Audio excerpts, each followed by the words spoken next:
बिस्मिल्लाहिर्रहमानिर्रहीम। अय्याका नअबुदु व इय्याका नस्तईन। कैसे हैं आप सब लोग। आज मैं आपके लिए लेकर आई हूँ मटर और शलजम की सब्ज़ी। ये है ना अनोखी सब्ज़ी। ये इतनी मज़ेदार बनती है। एक बार आप बनाएंगे ना तो लाजमी दोबारा फरमाइश घर वाले करेंगे। तो ये शलजम है। शलजम को मैंने अच्छे से काट के धो लिया और कढ़ाई में हम शलजम डालेंगे और उसमें हम पानी डालेंगे। शलजम को उबालना है। पानी इतना डालें जितना इसमें डिप हो जाए। खुला सा पानी डाल दें और उसमें आधा चम्मच हल्दी डाल दें।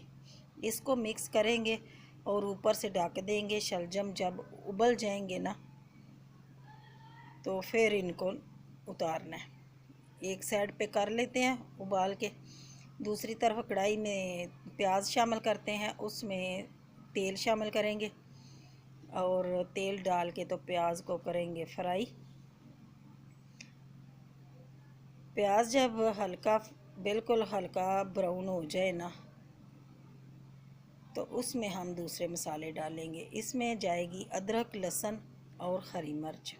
ये कूट के 2 चम्मच भर के डाल दें और इसको भी फ्राई कर लें। और उसी के साथ ही हम डाल देंगे टमाटर डाल के साथ ही हम डाल देंगे बेसिक मसाले, नमक, हल्दी और धनिया पाउडर।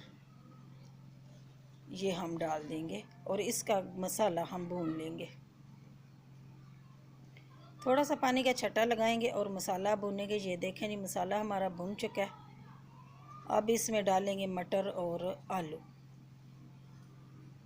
ये डाल के इसको हम भूनेंगे क्योंकि मटर हमारे सख्त हैं तो कुछ हम भूनते वक्त हमारे गल जाएंगे। ये देखें जी, मटर हमारे भून चुके हैं। तो अब इसमें हम डालेंगे शलजम को उबाल लिया था और उसको मैश कर लिया था। ये डाल देंगे।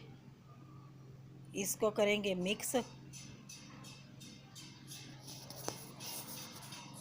और मिक्स करके तो इसमें हम लगाएंगे पानी।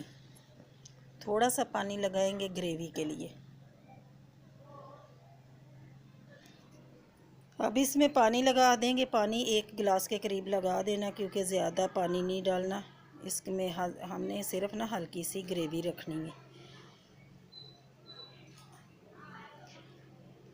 और ऊपर से हम ढक देंगे 10 से 15 मिनट के लिए ढक देंगे ताकि मटर भी हमारे गल जाएं और आलू भी गल जाए। ये देखें जी, मटर भी गल चुके हैं और आलू भी गल चुके हैं। अब इसमें डाल देंगे काली मिर्च और ज़ीरा, पिसा हुआ ज़ीरा। ये डालेंगे और ये हमारा सालन तैयार है। इसको 5 मिनट के लिए हम रख देंगे ताकि तरी वगैरह ऊपर आ जाए। फाइनल लुक फिर मैं आपको बताती हूँ। ये देखें जी, फाइनल लुक। इतना मज़े का बेहतरीन सालन बन के तैयार हुआ। आप ज़रूर एक दफ़ा बनाना और मेरे तरीके से बनाना। आप मुझसे भी बेहतर ये सालन बना के खा सकेंगे। अल्लाह ताला आपको अपने हिफ्ज़-ओ-मान में रखे। दुआओं में याद रखना। अल्लाह हाफिज़।